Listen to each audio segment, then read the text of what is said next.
There's very little education in Egypt around how, harming trash can be. So you find people just leaving their cigarette butts and leaving their trash behind. That sounds like an ideal kitesurfing wedding. You just downwind kitesurf to the venue, and then as you land the kite, your maid of honor runs with the dress. And you're kind of another girl just does your hair a little bit. Hi, and welcome to yet another episode of Mermaid Mode. Today we're going to talk to Sarah Sadek. She's another Big Air kitesurfing competitor. She's a writer for Harlem.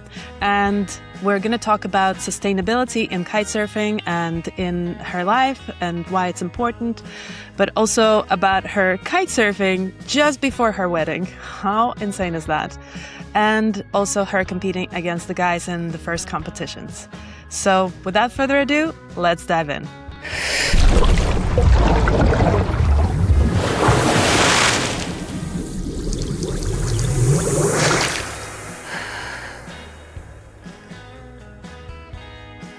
Well, Sarah, welcome to Mermaid Mode. Thank you. Thank you for having me.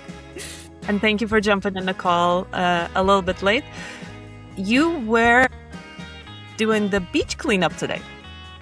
Yes. Yeah. There was a beach cleanup organized by I don't know the organizations that well yet. They've just started here in Dahab over summer. I'm kind of excited to see more what they will do. But yeah, I usually try to join beach cleanups when they happen here. And it was a big group today, so it was nice. Is that something that happens often in Dahab now? Yeah, it's very much needed. There's a lot of trash, unfortunately. There is very little education in Egypt around how, harming trash can be.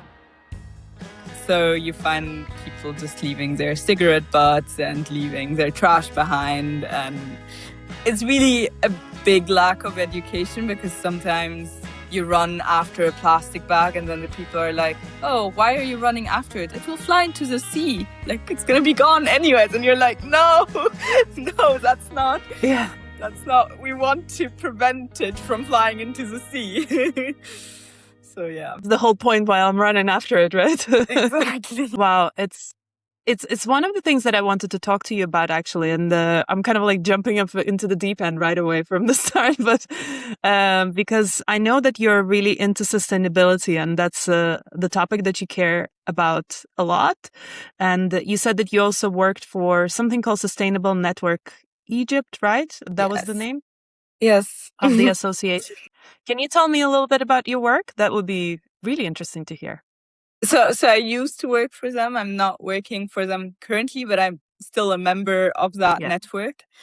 And yeah, so it came together a few years ago, actually trying to organize with different organizations in Egypt that work in the environmental field. It started with a cleanup, trying to organize cleanups all over Egypt. And then it was just this networks that came together. I think now we're probably over 20 I don't even know the numbers anymore because I don't work there anymore. But a lot of Egyptian organizations, individuals, people who are interested or try to work in the environmental field, try to have a positive change impact. All kinds of different people who work, who have a sustainable product, or people who really go deep into policies, trying to change policies. So it's a really cool group of people. Yeah. It's so interesting that it happens in Egypt because I think it's something very common to do in the rest of Europe, right? You must know as well that we have a lot of beach cleanups and in general, as you say, people are quite educated about the pollution, even though I would say I see people throwing trash around and leaving so much trash on the beaches in Copenhagen as well, a lot. But at least we have a very organized municipal network of people coming over and actually cleaning everything. So the beaches are very, very clean because we pay our taxes a lot for this to happen. So it's really interesting, and it's so good to see that you're actually supporting something like this in Egypt as well, because I've also noticed quite a lot of people just throwing something, it's going to be blown away into the desert and into the sea, for them not to realize that that's just going to collect in these pools of trash in the sea itself, right? Yeah. It's interesting. Like, what do you think about the sustainability and kitesurfing as well? Because I think this is another topic that I kind of like wanted to also talk to you about. And again, jump into the deep end right away without the introduction.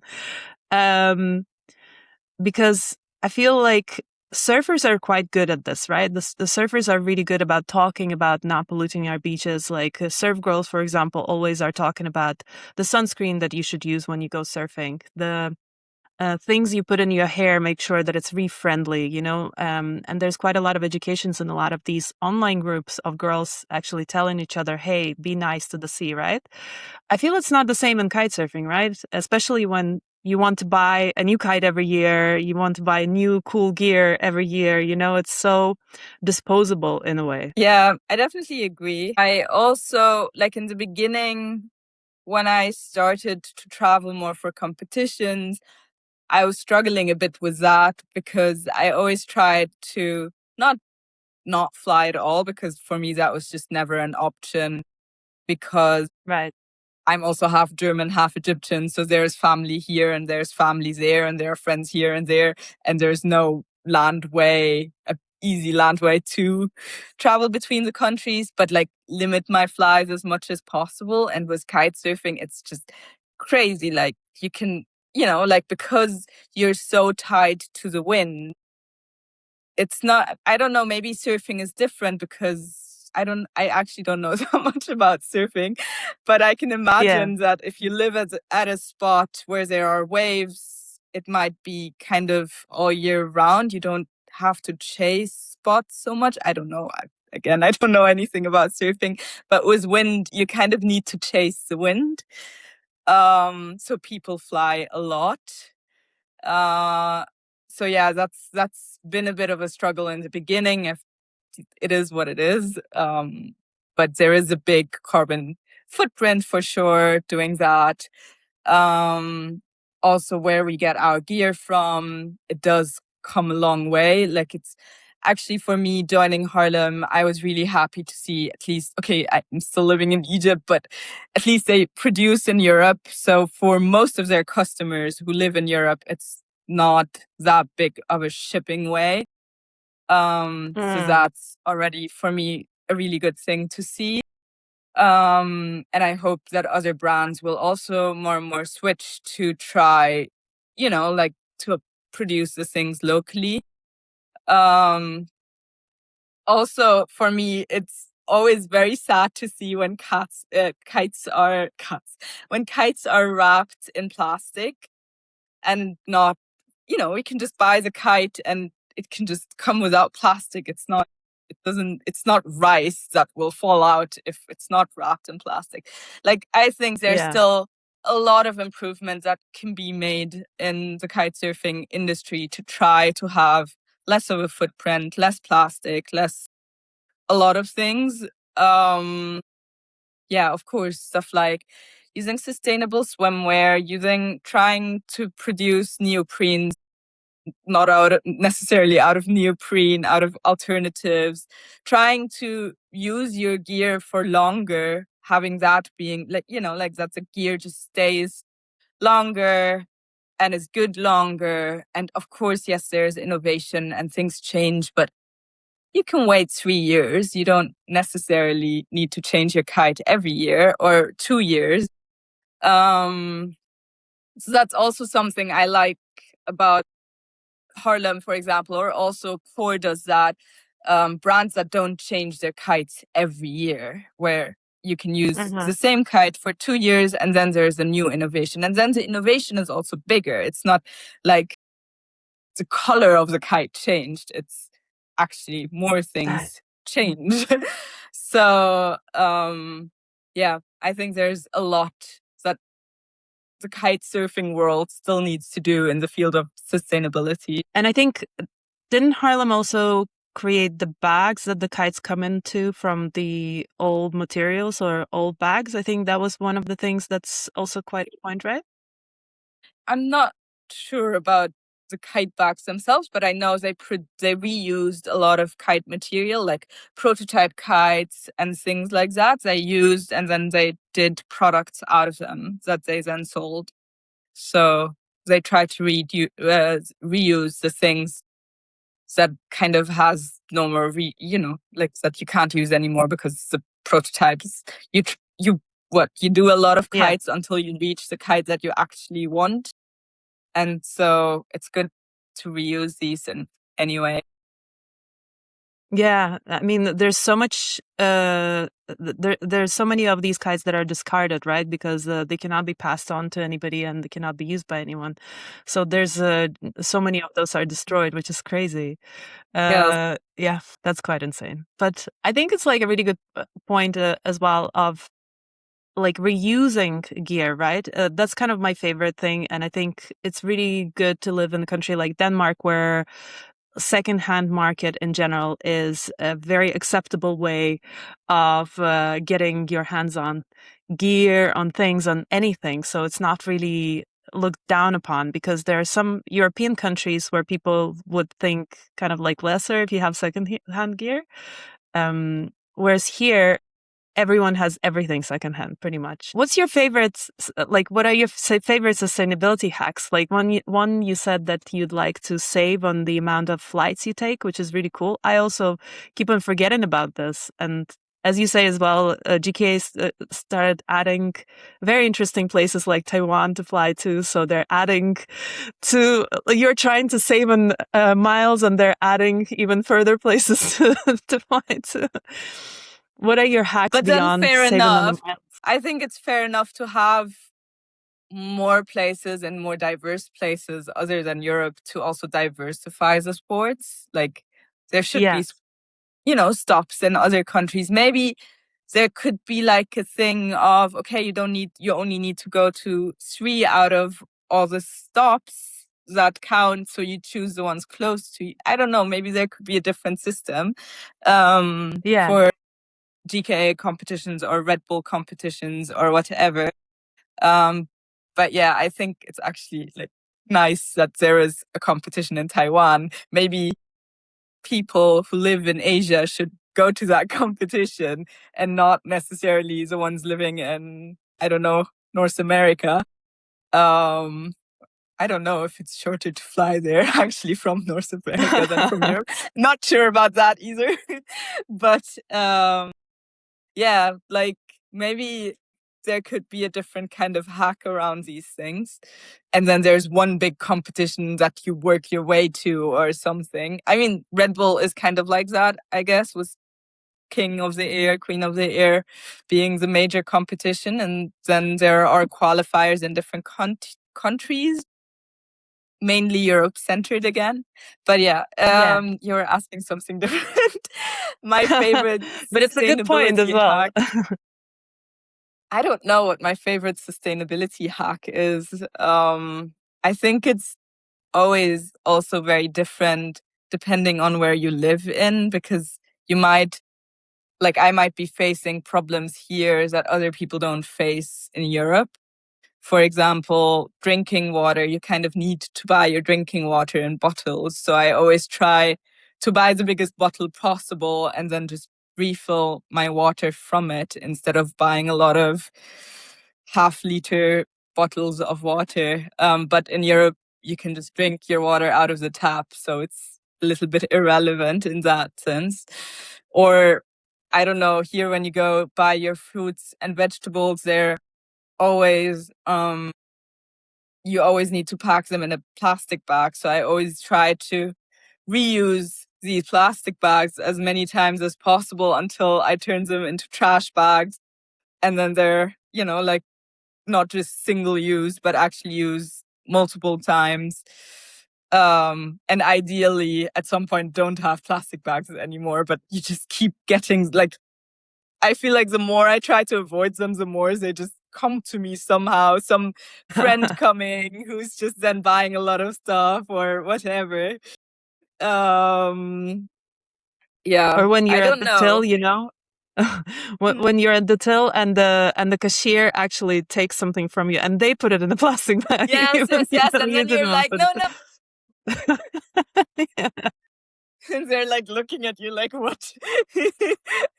Yeah. Like today, I went to a shop and I had my own plastic bags with me from and they're always branded, right? And I felt a little bit weird putting the things in a bag from a different shop, like branded by a different shop. I was Yeah, like, yeah. they might not like that, but well, Maybe they're like taking it out of your bag, putting it in their bag. They're just like, no, it's our logo. What else? I don't know.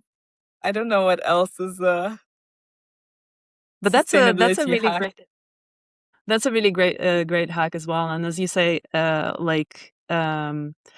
it's so interesting because you never really think about these things. And as you mentioned, in Europe we can drink water out of the tap. So in Copenhagen we can drink water out of the tap. And I went to Morocco and I just started drinking the water out of the tap without thinking about anything because I was like, yeah, okay, cool. And thankfully I was fine. Actually, it was all right. It was in Dakhla. I don't know. It was just nothing Don't happened do to me. that in Dahab. When I was in Cairo, I had a can of Coke and I drank it without the straw at the petrol station, and I was out for 3 days. But that's another thing I always do when you go to the restaurants or coffee shops or whatever here, and you order a drink. They will always give you like a straw or Yeah. sometimes even a plastic cup and a straw both. So I always go and I'm like, okay, I want to drink whatever, a lemon juice, but please no plastic, no straws. And they always look at me and are like, are you crazy? Like, no straws, no straws. And most of the times it works. Sometimes it doesn't. Or sometimes one time it worked. Like the restaurant always gave you a glass cup and a straw. And I always said like, no straw, no straw, no straw. And the one time they actually got it to me without a straw was then in a plastic cup. And I'm like, what did we do? Like, you always give me a glass cup, but a straw. And now you give me a plastic cup with no straw. Thank you. I mean, and it's admirable that you're trying, you know, and then the universe is like, deal with this. And now you have to like, okay, only in the glass without the straw. Yes. Now I need to redefine it, like say it even in more details. Yeah. And no ice because ice uses the energy of the refrigerator. So just straight water, I guess.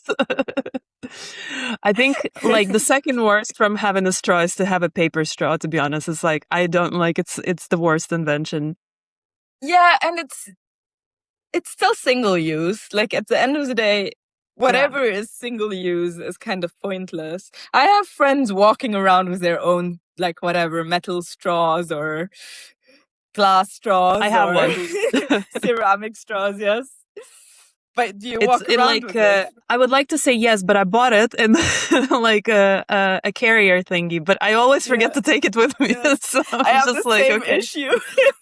I also have one. Like a friend of mine, she got it for me from South Korea, I think. And it's also like in a carrier and like super easy. Just put it in your bag, and I always forget. I think I never used it, and then I'm always at a place, and I'm like, ah, damn it. You know, like some drinks you actually need a straw because it's all icy or whatever, and you need to mix it or whatever. And then I'm like, why didn't I bring it?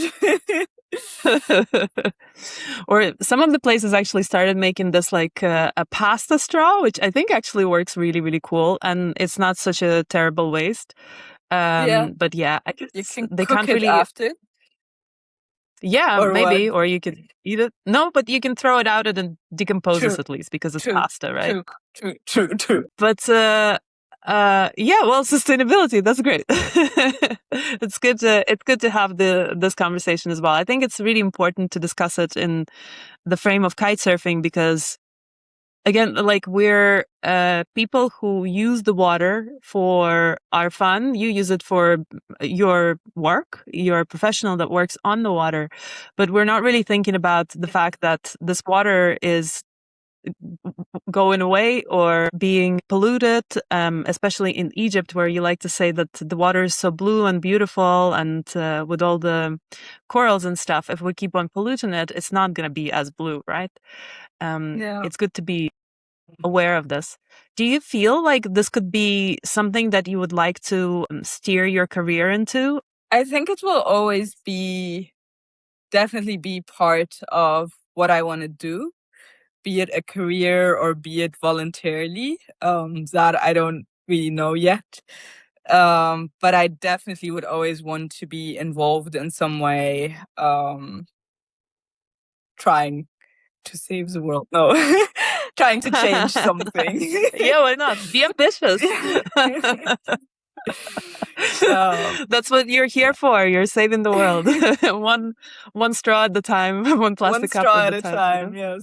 On another involvement, I would like to chat to you about Egypt, actually, as an Egyptian kite surfing scene. I mean, Egypt is a really, really well-known spot, especially from like if I open Instagram, pretty much like 9 out of 10 Instagram reels are probably going to be from Egypt somewhere, of girls kiting, doing cool tricks.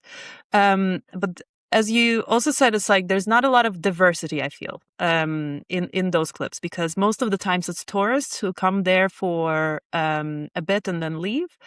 What's the local scene like? What's the scene like at the spots where you kite, and specifically on the female Egyptian kitesurfing scene? Scene is growing, which is very nice to see. There are more and more girls also getting into it. I think the thing is that the biggest scene of kite surfing in Egypt is actually not at the typical touristic spots. Like they're not in Laguna, they're not, I guess that's the most typical touristic spot. But yeah, like Hurghada, Safaga, all of these spots, like a lot of the Egyptian kite, of course, there are Egyptian kite surfers there, but it's quite a drive from Cairo. And I mean, the people who kite for pleasure, not for work. I mean, there are a lot of Egyptians who work in the kiting field in El Guna or Hurghada or wherever the tourists are.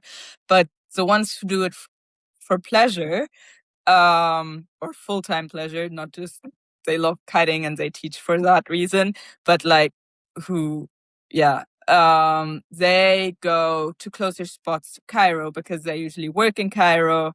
And then they go to Ras Sudr, for example, which is like a 2-3 hour drive from Cairo, or they go to Ain Sukhna, which is even closer. So on the regular basis, they go to spots where there are rarely any tourists. Sometimes apparently tourists go, and when I go there and I see tourists, I'm very confused how they got there. There are a lot of people who apparently used to go there, like tourists. I'm That's like me. I went twice. You went to Ras Sudr. Okay. Yeah. It was my first kite surfing trip ever. Went to Ras Sudr first time, and then made some friends and came back to Cairo, and we went to Ras Sudr again. Where in Ras Sudr? Like which center? I actually, you know what? It was in 2007. So I can't remember. Like, yeah. It was the first time the hotel we stayed in, it was the first time they actually organized like a kite trip that they had only one place with the kite school and the gear. And we were the only people staying there. There was nobody but us. It was crazy. Yeah, but that's it. Like it used to be more famous for windsurfing, so everyone I met along the way abroad who went to Ras Sudr before was usually coming more from a windsurfing, I think, scene, and then like the parent of someone, so the kid went with I think Francesca, for example, she went as a kid to a place where I used to go as a kid as well, in Ras Sudr, called Moon Beach. And so I think, like windsurfing was happening there, and then people started to kite surf, and so more and more centers opened there. And so there's a pretty big community of kite surfers there who always go on the weekends when there's wind, of Egyptian kite surfers. And they go to El Guna or Dahab when they have vacation, which is, not that often that you can just go for a week because it's quite a drive. So that's why I think it always feels, maybe when you go to Egypt, that you're surrounded by tourists as a tourist, because you usually go to Guna, or maybe if you're a little bit more, I don't know, not cooler, but like more, I want to travel more and feel more the local vibes, and you go to Dahab. But people don't go to Ras Sudr that much because it also it's not aiming for tourists. It's aiming more for local tourism. So people usually have like holiday houses there, and they go stay in their vacation houses. There are hotels there, but it's usually then also Egyptians who go there. And so, that's why the scene is more kept in a way separate. But it's pretty big, I would say, for maybe it's not that. For 120 million people, it's actually not that big. Yeah. But we are a lot. So, yeah. And there are more and more, I don't know, I feel like more and more when I go to Cape Town, I meet other Egyptians. When I go to places, there are other Egyptians. So it is also becoming more of a scene that is also traveling. And in Dahab, it's a little bit different because it's the indigenous of Dahab who kind of found kitesurfing for themselves. The Bedouins were like a tribal, they used to be tribal people, but now they settled down, and now the younger generation, they started to get more and more into kite surfing. They started to teach each other. They started to build their own centers. They're usually the ones who own the centers and like the camps in Blue Lagoon. So usually if you come to Dahab, you will meet a lot of Bedouin kite surfers. Wow, that's cool. But not so many women, or no Bedouin women. I would love to say not so many, but it's actually none. They're very bound to their traditions. I would love to get some Bedouin girl into kite surfing because I think she would be the best kite surfer in the world if she would get into it. But yeah, they're still very in their traditional structures, of girls don't kite. And it's, I don't want to say it's poor girls, they're being restricted, like they can't do what they might want to do. It's just the way their traditions work. It's a way they were raised. It's a way, the world changes slowly. And it's also what they choose. Like when I used to, or I'm still going, but the spot I used to go to alone and every day in the early mornings. And like I kind of befriended the Bedouin women who were working, or they used to, or they are renting out like carpets and sitting opportunities, and they make tea for tourists and so on. And so because I was going every day, I befriended them. And I used to live in Germany to study, so I was only coming in vacation. And they were always like, I always felt like they felt bad for me. Like, what are you doing? Like, why are you not finding yourself a husband and settle down? And you would be, like so much happier doing that. Like for them, their perspective of happiness is very different than my perspective of happiness, So I don't want to say like, oh, these poor girls are not allowed to kite. It's just also in a way, for a lot of them, what they choose, they choose to marry, they choose to settle down. And I was just today actually talking to some friends because there's like a Bedouin wedding of someone we know happening soon, and he invited everyone, and we were thinking of going, and we were saying like, or I never went to a Bedouin wedding before. And it's separated. It's men alone and women alone. And we were saying like, oh, we would love to see, you know, both sides. And we can because we're tourists. So for them, we can go to both sides, to the men's and to the women's. And then another friend of ours who actually went, she was like, to like Bedouin weddings before, and she was like, the women's part is so much more fun. Like they dance all night and they dress up completely, and because they are separated from the men, they can, you know, wear whatever they want and have their hair whatever way they want. And so so their culture is just, women are separate from men, women do certain things, men don't do certain things.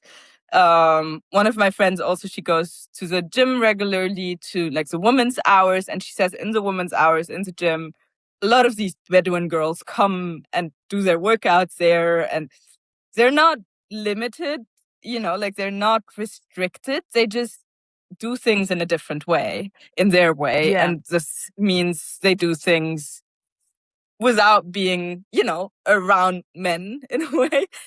And yeah, I don't know. I was actually thinking maybe I could convince some to, like, I don't also, to be fair, I also don't know Bedouin women because I always hang out with the guys and they don't hang out together. I just know some little girls. But I was wondering if I would convince them that I would be the one teaching them kite surfing, maybe then they would be like interested, a girls' because camp, it's right? exactly, yeah. Like maybe I could convince one of the boys, hey, I could, you know, make a camp for your sisters or whatever. And you could make sure that we're in a safe environment with not so many people around, and we can get them clothing that is fit for them. There is a lot of, you know, like swimsuits and stuff made for women who choose to wear a hijab. So maybe that's an option. I don't know. Maybe they don't want as well. Like for them, it's also this scary thing men do. So maybe they don't. They're like, why are like they were telling me, like the older woman on the beach, like, why are you doing this? Like, why are you in the sun all day getting this dark? Just go and find a husband, you know? So, I mean, then you have one, so you can say, it's like, I do have a husband, but I still want to do this. Now I do. Now you can say this, yeah. Now you girls don't have any excuses because I do have a husband, so now let's go on the water. Exactly. Now you can still find a husband and kite. Yeah, exactly. It's actually, I think it's also because they really need an example of somebody who looks like them, right? And of course you're Egyptian, but like an example of somebody who's maybe also covered. I was talking to Leilani. She is an organizer of this organization called Rise with the Wind. I don't know if you're familiar with it, but she helps girls from these underprivileged environments get an IKO certification and become kitesurfing instructors. So some of the girls who are some of the girls who are an incredible example are the girls in Zanzibar. And actually, like almost half of the girls who are part of the group, they're covered and they wear hijab in the water. And they're now certified IKO instructors. And she didn't really need a lot of convincing on some of them. They also like really, really wanted to try to do it because kitesurfing is huge in Zanzibar, right? They can also see it. Yes. But it also was an added bonus of being able to earn some money with it, right? Because there's so much money in kitesurfing compared to the salaries that you can get on a normal basis. So that could be also like a lure in a way. Yeah, well, let's see. Maybe I can try. But yeah, but in Ras Sudr, for example, you do find a lot of women also wearing hijabs and kiting, but it's because it's this more upper class area, and so women there, they do sports since they're kids. They go to sports clubs, they play. In Egypt, there's this big culture of when you're a kid, you go to sports club and you play a lot of different sports, you know, like during your school. Like kids grow up in these sports clubs kind of because you don't have, like in Europe, so much greenery and nature and la la la. So this is kind of the one place where your parents feel like it's safe to drop you off. And so you just spend all day kind of there. And so they're used to do sports in their hijabs and be exposed to mixed sports as well, with females and males, women and men.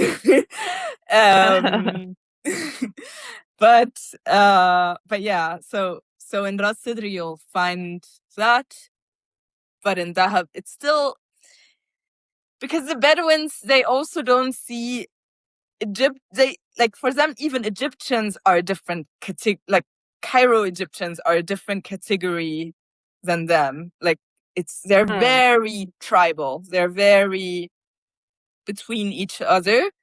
And so we're all different. We're all others. They accept me. Like, it's completely fine that I kite. They support me.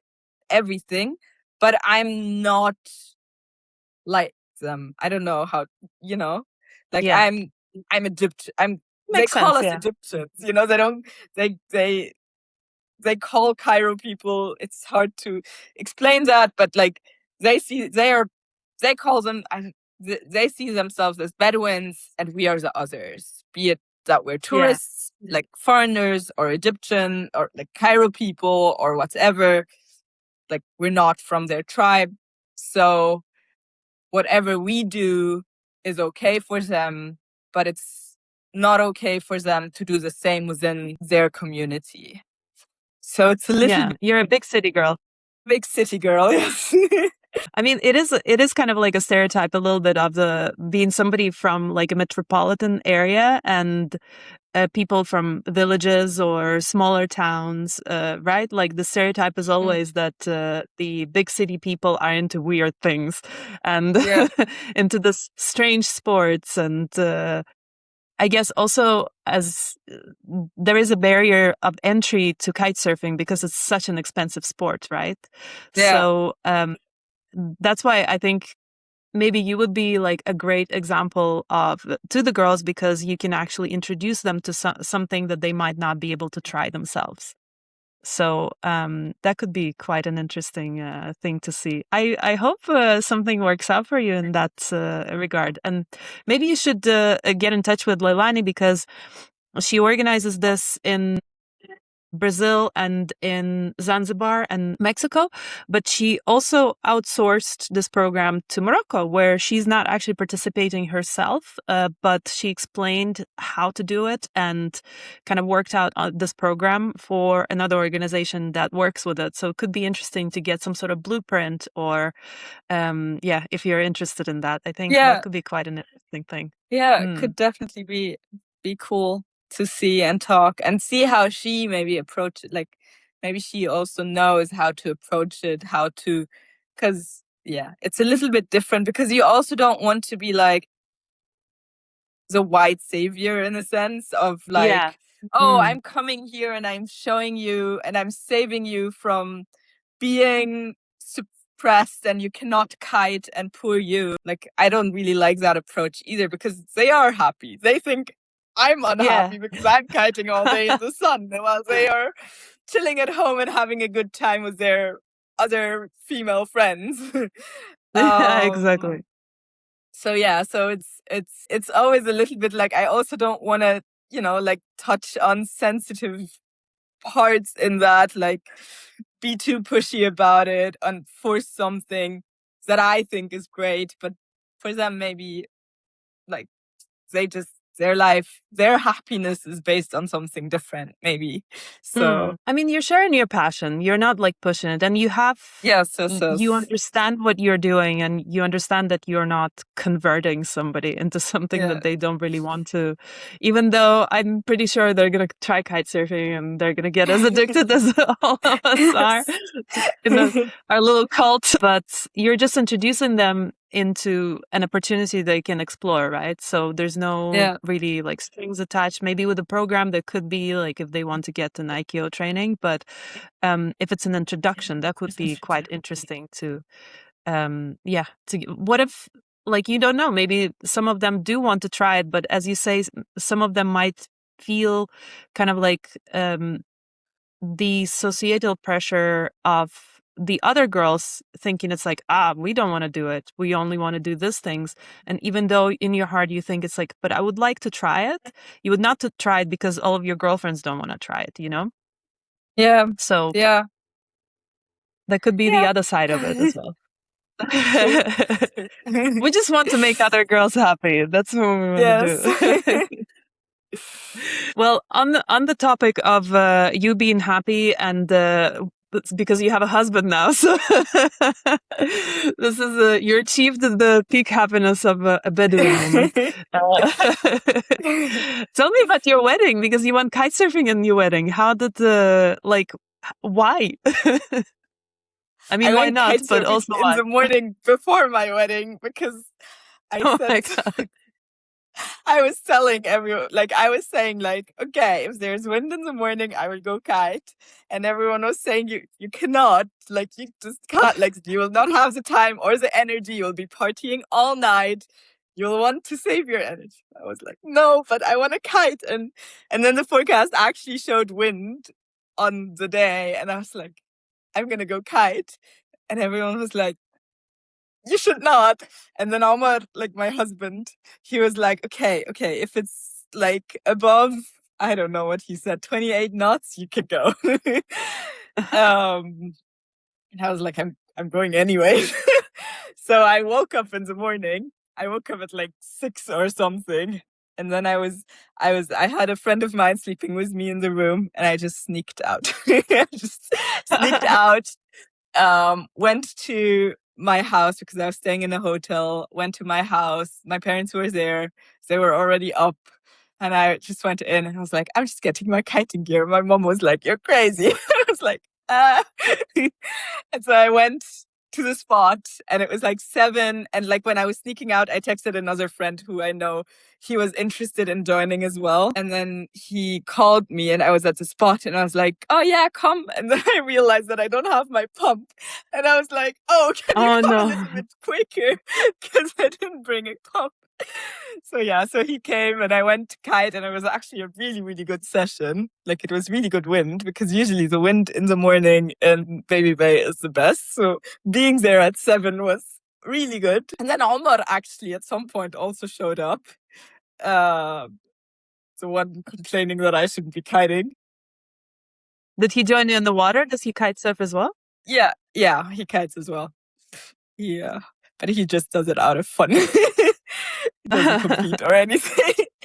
So he joined me in the water, and then a friend of mine Somebody has to was kiting for you, so. yeah, true. But then a friend of mine was sent to make sure that I don't stay out too long and to call me out of the water to go actually get ready for the wedding. So I had like, I don't know, 1.5 hours or something. And then I was told to get out so they can drive me to the wedding location and I can get ready. And I might or might not have been a little bit late for my wedding, but I think it was okay. Was the wedding venue downwind from where you were kiting? Because you could have just said, it's like, it's fine, I got it. It actually was, and I was thinking of going there, like kiting there, but it's like right in front of it is like this huge wind hole. And I was a little bit worried to get into it, and then the kite falls, and then I have to swim to the beach, and then it's just going to be one big walk of shame. So it was better to just get out where I can safely land a kite. And yeah, but I was thinking of just kiting to the wedding location. That sounds like an ideal kitesurfing wedding. You know, like you just like downwind kitesurf to the venue, and then as you land the kite, your maid of honor runs with the dress, and you're kind of like, yes. Another girl just does your hair a little bit. Yeah, but the thing is, with curls, it's not that easy. Yeah. It's not so easy to make them like good for the wedding. That actually took the most time. Did you do the classic kitesurfing thing where they stack up the boards and you have to like walk under the boards? No, do you know that? No. Yeah, I think I saw it somewhere, but no one did that. In a lot of kitesurfing weddings, they have like people who, I mean, you have to have a lot of kitesurfing friends, right? And they just put their boards like in this like a walkway thing, and you have to walk through it. Through it, yeah. That's That's actually a cool idea. I don't know if we would have had enough boards. We had yeah, a lot of people, but most of them were from Cairo and they don't really kite. So, or came from abroad and yeah. they also don't really kite. So it was maybe, I don't know how many kiters, maybe 10. So it could have been enough. That's enough. I mean, 6? Like you can get 6, right? Like 6 Yeah, or yeah, yeah, like 8, like 4 boards on each side. yeah, yeah. Redo Well, it, for redo the it. next wedding. Like renew your vows.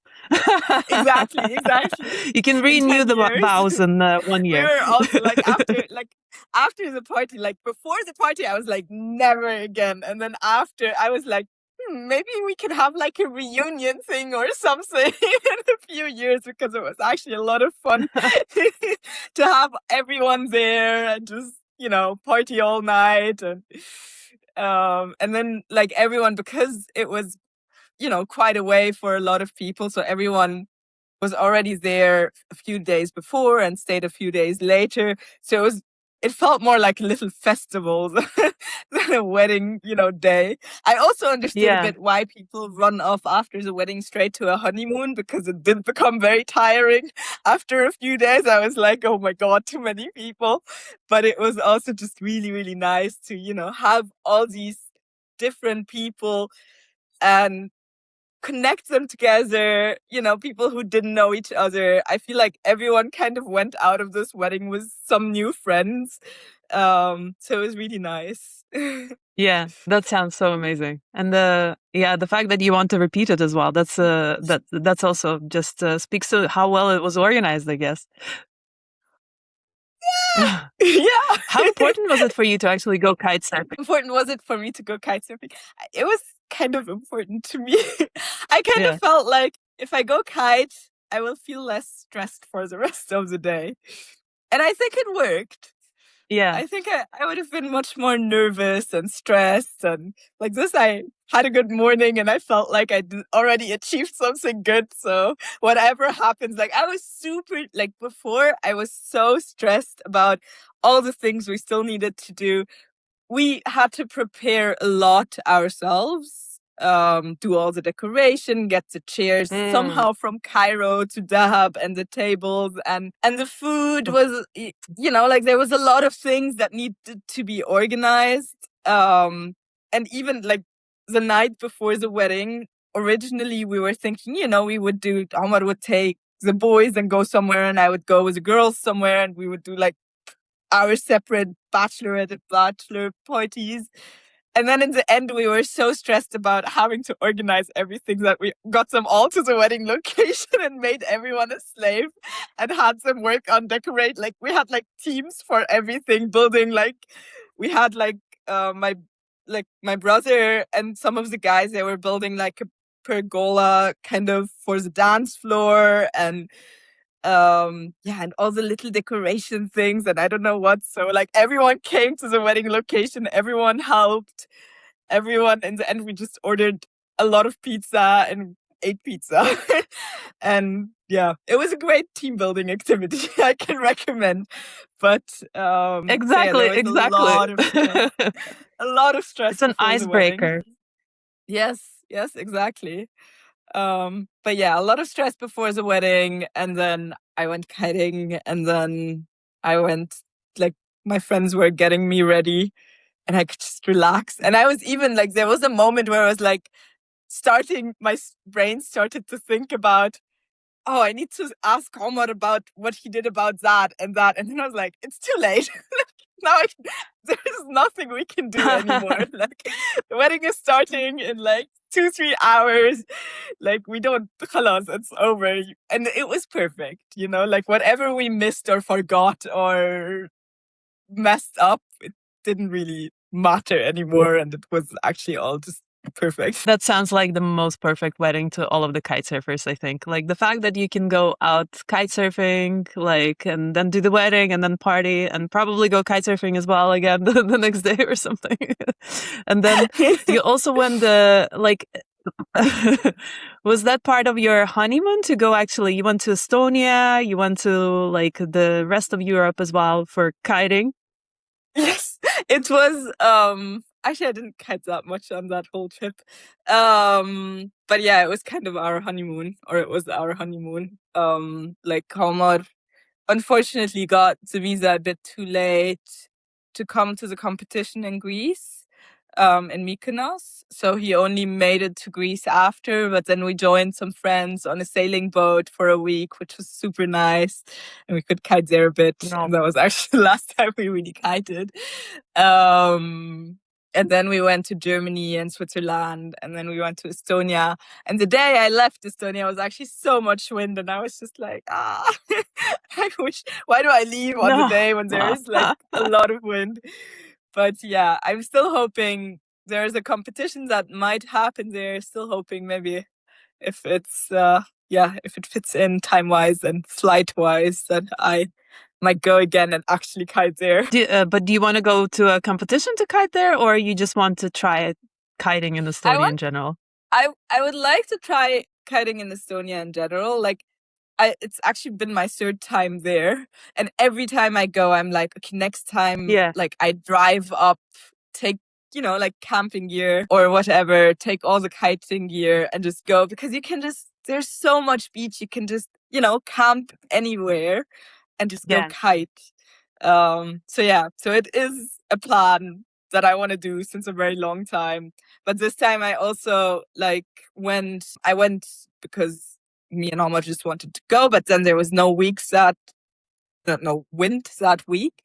But then the weekend I already, like, Omar then went back to Egypt actually from there, and I had like a little reunion with some friends, and it was all like very planned out. So on the weekend there was actually some wind, but then I already had these plans, so I couldn't kite, and it wasn't that strong, so it was okay. But then that Monday morning I had my flight at like 5 a.m. But then Monday the forecast looked so good, and I was like, why am I why is the wind coming on the day when I'm actually could have been free, but I'm actually flying? But yeah, it's always like that, I guess, with kiting. What time was your flight? 5 a.m. What time was your flight? Because way. maybe you could have. No way, it was 5 a.m. It was so early. I was thinking it could be like before the wedding. You can just wake up before the flight to catch a kite surfing session before the flight. Yeah, would have been nice. But it's great to see you so excited about Estonia. That warms my heart. I'm from Baltic states as well. So like somebody who has the country that is basically one of the best locations to go kite surfing is excited to go kite surfing in Baltic states. That's really beautiful. I actually really like Estonia, so it's a little bit weird. I had a flatmate who I went to visit. She used to be my flatmate for a year, and we became super close friends. And she made me love Estonia. Like, she just slowly put more and more information about Estonia and kept getting me there to visit. And so I just really like it. It could be a bit warmer sometimes, but actually this time when we went, it was really warm, so I can't even complain about that. But in summer it can actually get to 40 degrees. I think it could be kind of like Egypt, except for I think it's probably more humid. But it's like, what's your favorite thing about Estonia? What did you actually really like about it? What I really liked is I felt like the country, or like the government in a way, is giving its people a lot of free opportunities in the nature. Like, you can just camp anywhere. For me, like, when I'm in Germany and I'm going to Switzerland and Italy, there are all these beautiful places, but you're not allowed to you're not even allowed to sleep in the closed car where you wouldn't bother anyone. And I feel like it's a really nice culture that you can just go into nature. It's free, it's accessible. You can camp anywhere. You just need to make sure you take your trash, you don't leave a trace. But it's all prepared in such a way that you wouldn't even do that. I went with my friend around this lake, and there were these campsites that were like prepared. You would have like a little hut with wood already in it, like, and a built barbecue, so you wouldn't just set the place on fire. You actually have a place where you would make the fire. Yeah. And you have like litter boxes and everything. So it's done in a way to make sure that it's left clean, and the person that is coming after you would find it clean as well.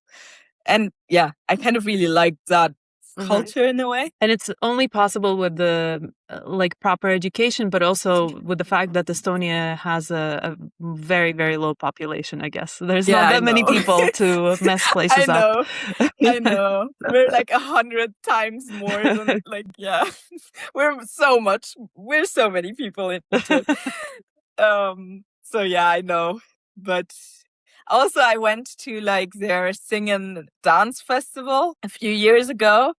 I don't know if like they have this thing where every 5 years they have this sing and dance.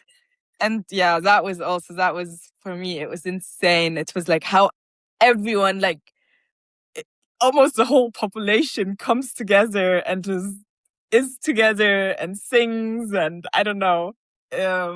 I really liked that. It felt very heartwarming. So I think Estonians are pretty cool. It's beautiful. We also have it in Latvia. Okay. We also have it in Latvia, but I've actually never been. That's also my dream, to actually go to this festival. But it's interesting because I have also a question about your, because you're half Egyptian and you're half German. And you're obviously very Egyptian because you live in Egypt and, you celebrate the culture. And we just talked about Egyptian culture quite a lot. But what do you think is how do you embrace your German culture, and like, what do you think are your like most German character traits? How do I embrace my German? Well, most Egyptians will tell you I'm German. No. Yeah, I grew up, I went to a German school. I was very surrounded by German, in a little German bubble in Cairo, basically. And then I went to study in Germany, and my German is definitely better than my Arabic. My Arabic is pretty good, I would say, but it's not 100% fluent. Like there are mistakes I make or words that I don't know, and then yeah, or like especially when it's like more slang. Like I don't know, like street Arabic, you know. My husband is saying that since I know him, my Arabic has improved a lot. But I think I spoke good Arabic before as well. But yeah, like I definitely have the German punctuality. I don't have the Egyptian time so much, except for my wedding. Maybe my German friends were all a bit like, everything was so chaotic, and I'm like, well, you're at an Egyptian wedding, it is chaotic, everything is chaotic. But normally as much as I try to be late, I'm still always the first to be there. Even in Germany, I was usually so funny when you try more on time than my German friends. So I don't know. That's just somehow deeply in my roots. But my brother lives there. My parents are there a lot. So I also like go usually in summers when the weather is nice. I try to go there. I don't know. I don't feel so German because I never, except for the years in uni, I didn't really live there. So I do feel more Egyptian. I also feel like in kiting, I mean, I always had the choice between, do I want to, compete under German flag or Egyptian flag? I always felt like Egypt, because I never really kited in Germany. I always kite in Egypt. I learned it here. I improved here. I live here. Like for me, it's kind of a no-brainer to compete under the Egyptian flag. Um, And it's representation as well, right? Because you're the only professional Egyptian kite surfer, right? Like a female kite surfer, at least. Female, yes. And it's so important to represent. Yeah. There's Karim Mahmoud, Kimo, who's a freestyler. He also sometimes goes to big air competitions, like he does big air as well. There's Hamza, who went to a couple of the competitions. Also, I think GKA, actually not so sure, but definitely a couple of the Red Bull qualifiers and things. So there are other Egyptian kiters. But yeah, I'm the only female professional kiter Egyptian, I guess. But it's incredibly important to represent that, right? Especially, as you said as well, you'd like to be an example to other Egyptian girls and to show what's possible and to show somebody who looks like them on the international podium and on the international scene. That's really powerful. Yeah.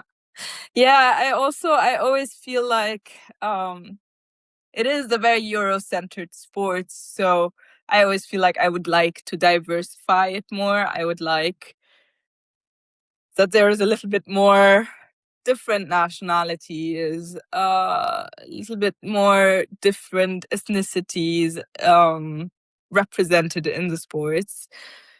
Yeah. That's why I was It's a saying world in the championship, right? So yes. But yeah, that's why I was saying in the beginning that I like that there is like a Red Bull stop in Taiwan, like a Red Bull qualifier. It would be nice if there are more like this, more accessible, more maybe cheaper places as well. It is a sport a little bit for the privileged. It is expensive. It's expensive to fly. It's expensive. The places we usually go to are expensive, like Mykonos or even Cape Town is maybe cheap for Europeans, but it's not so cheap for other people or other countries. Visa issues. Like there are so many things that limit the sports, that make it harder for people from other countries to join in. So I do really think it would be cool to have qualifiers or GKA stops in other parts of the world. Yeah, Taiwan. I don't know.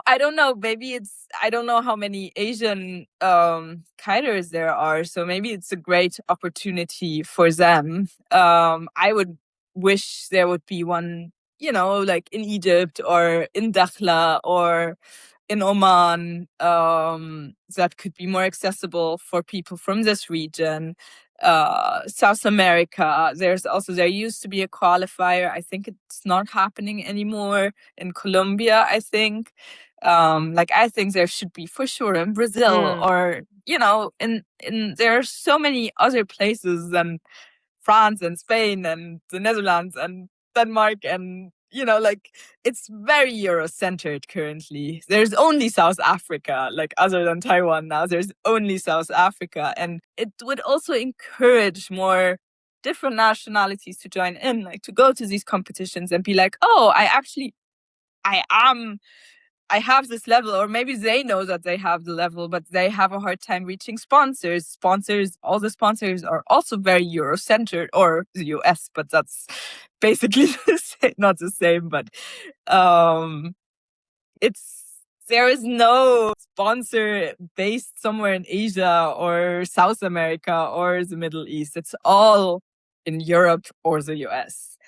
And that makes it hard for people who are not from these areas, who don't have the same, visibility or possibility to show their potential.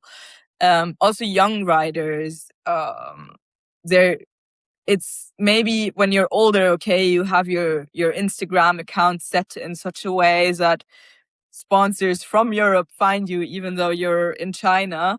But when you're a young rider, it's also again so much better when you are in Europe, because then they can see you in the spot. The other your riders see you in the spot and they tell their sponsor, hey, there's this kid that is really good, maybe we can support them a little bit. But you don't have that opportunity here in Egypt, or like maybe in Egypt as well, you have the local distributors that would maybe support a bit. But even for them, it's not the easiest as well. We're still like a country that is not as rich as European countries, and it's hard to just give away a free kite, while someone here might need it a little bit more than someone in Europe where the income is already so much higher. Like, because the kite prices are always in euros. They don't get cheaper when they come to Egypt. They're still the same amount, but with a huge salary difference. Yeah. Like, your living costs here, like when you as a European come to Egypt, it's so cheap. But as an Egyptian, that's your wage is not, it's not that cheap as an Egyptian living here. So yeah, so it would be nice to diversify the sports more. It's such an interesting perspective because I didn't even think about it when it comes to Taiwan, actually. That actually adding so much diversity to the competition that's like very Eurocentral, very, very wide as well. And they do actually, I think it was 3 local men and 1 local woman that is going to be part of the competition. So they have a special spot in the competition for locals as well. It would be so interesting to see some local talent. Like they did it in Mykonos as well, where they gave some of the spots to the local riders, which was really cool. And it's such an awesome way for them to also show themselves to the, as you say, to the sponsors from the rest of the world, right? It's also interesting with you mentioning the young writers on Instagram, because my first thought was, yeah, but Instagram actually gives them the opportunity to show their talent to the world. But then I also remember that there's such a thing as an algorithm, and it actually a lot of times works against you, even though potentially anyone in the world can discover or get access to your content, but they might not ever see it on their radar, right? Because whenever we like something on Instagram that's from like European writers or like even the tourists in Egypt, that's what your algorithm is adjusted to. It's not adjusted to the local language, to the local posting. And a lot of times, actually, it depends where you register your account. It doesn't even matter if you use VPN or anything. If you register your account in Egypt, stuff is going to be exposed mostly to Egyptians, which is quite interesting. And I learned just recently that apparently where you're posting from and where your account is from also matters, because that's who is also going to take into consideration, which is quite interesting. So it's such a good point. And I really, really like your perspective and your idea of having these conversations in different places of the world. So then we can actually have like a proper world championships with the representatives from all of the countries.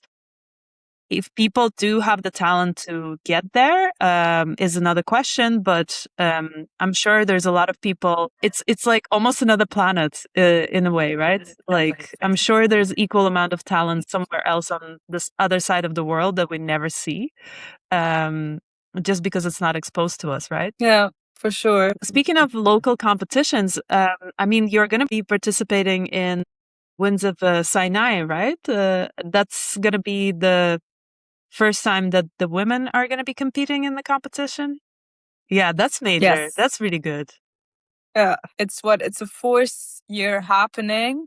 I already competed, actually. No, it's a 5th year happening. I competed 3 out of the 4 times, like the first and second year, and the last year, me and Alessa actually competed. So yeah, so it's very excited that this year there is actually a women's division. It was also very cool that I could compete before against the boys there. But yeah, like especially now that it's becoming more and more international, it's just also it doesn't make sense that I go into a heat with Jason Van der Spy and Josh Gillett. It just that's a little bit of a joke. But yeah, so I'm very excited. I'm very excited to see also to welcome the girls here, to have them, have them in Dahab. Lana and Alessa have both been here, and Esther as well. And Zara's actually, most of them have been here now that I think about it. But yeah, it would be cool to have them all at once here. And I'm actually very much looking forward to the competition. I hope there will be good wind and it will actually happen. And hopefully a really good stream as well so people can watch it, because I'm like, watching female competition is my favorite thing. I think with the guys, even though they are doing like unbelievable tricks, but a lot of them are just like a lot of twirls, a lot of a lot of board spins and everything, which is incredibly hard to do. Yes, but it's a little bit, it's basically calculating who's going to do more spins at this point. But with the girls, it's basically this anticipation of who's going to do the next women's first on the water, I think. And that's in itself is so exciting, actually. And I'm really, really looking forward to see what you girls are going to get up to on all of these competitions. Also looking forward to Cold Hawaii women's division. Hopefully it's going to they were supposed to announce the riders already. They still haven't announced anything, or you haven't heard anything, or? They haven't announced yet, no. Yeah. But I saw your entry, so yeah, I'm holding my fingers crossed for you as well. That would be amazing to see you girls in person here. But I just want to ask you actually about the competing, because you said that you competed against the guys, and in the girls division right now, in other competitions, you actually have such a cool vibe with all of the girls in the water, where you all support each other. You all are incredibly kind of like friendly, and the overall support, like you can see it on the water, you can feel it on the water.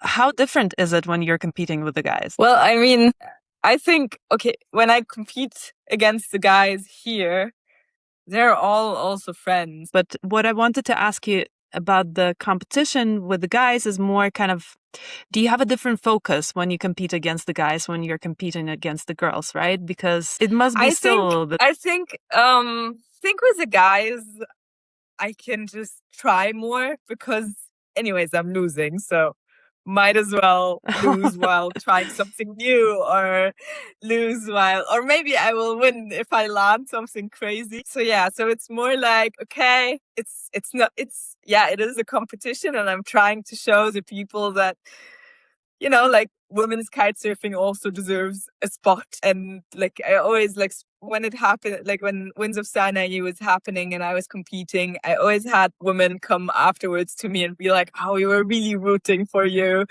And it's always very nice to see, but it's less pressure in the sense of, it's hard. It's anyways, like, the boys are in a completely different level, or at least some of them, like, in the first 2 years, it was more locals, and there I'm on a similar level. Like, I can actually really compete against them and maybe get into a second round or something. And then at some point there is Hamza and Abdul Wahid and people where it's just like, okay, you're on a different level. Thank you very much. I made it until here. I go home now. This year it was a little bit, my first heat was against Jason and Josh, and it was just like, okay, thank you very much. Wow.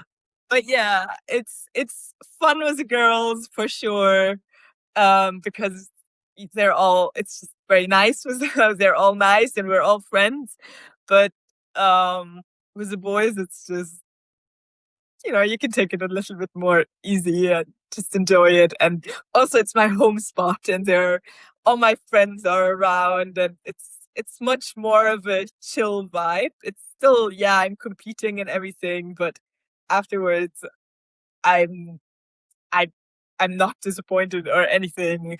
I just go and join the party basically, or whatever, which I also do in normal competitions. But when you lose, sometimes it does nag on you a little bit, and you're like, if I would have just landed this one trick or whatever. But there, it's just, first year, I think it nagged on me a little bit because the kite quick released and I couldn't get it back and they had to get me out with a boat. And I was like, the only Oh, girl in the no. competition that they had to get me out with a boat. So then I was like really disappointed. But it was more about how I got out of the water. Also, I could have maybe won that heat, but yeah, that was the first year Oh, against the no. boys. But normally, That's annoying. it's just fun. It's the same situation with the straws and the paper cups, you know, like you're like really trying, but the universe is like, no, here's your challenge. Yeah. I'm thinking if you think that you're pushing harder, like if you're in the heat with the guys, like can you do some sort of like mental game that when you're in the heat with the girls, you can pretend they're guys and then you're like pushing against them, you know? I think, but the thing is that I do more stupid things with guys, and I crash more and Okay. it's fine. With the girls, I try to be more strategic, like I try to land stuff and then crash. But against guys, it's like, okay, I might as well try something crazy and not land it and just crash. But at least I tried. You're just having more like mindless fun. As you say, it's like if you're thinking, it's like, I don't have this one, but at least I'll go out with a bang, basically. That's a really good mind state to have, or a really good hack to have whenever you want to show off. Sarah, thank you so much. This has been so lovely. I loved all of the topics that we discussed. I think it's quite awesome. What competition are you looking forward to the most from the ones coming up? Is it the Winds of Sinai? Yeah, it could be. Yeah, I think because that's just at home and flat water and warm water. No one will need a wetsuit. And there will also be a lot of people around that normally cannot be around. So yeah, it would be a lot of fun. And also, as you say, the local Bedouin girls could have an example of more girls on the water, even though like most of them are going to be European, but it's still a good example of to show the girls, right? And maybe, another step towards convincing them. Yeah, well, maybe. best Yes. of luck, Sarah. Thank you. Thank you so much. And thank you so much for taking the time and chat with me. I love this conversation. It's so lovely. Thank you. Thank you. And thank you so much for sticking around for yet another episode. So hopefully there's a lot of things that you could actually take away, maybe some ideas for your wedding coming up if you're having a kite surfing wedding. But also maybe you should get a straw that you can carry with you. I have a proof. I actually do have a straw, but I'm going to put it on my keychain. I'm actually going to start taking it with me. Ironically, I had a coffee outside today and I had a paper straw and it had a plastic cup and I feel terrible about it. But, it's never too late to start. So here you go. There's something you can take away from this episode. Thank you so much for sending messages and writing to me about the fact that you like this podcast. I'm so happy to hear. It will help so much if you leave some of these comments under the posts and under the videos so it could reach even more people like you. So thank you so much for being here and see us.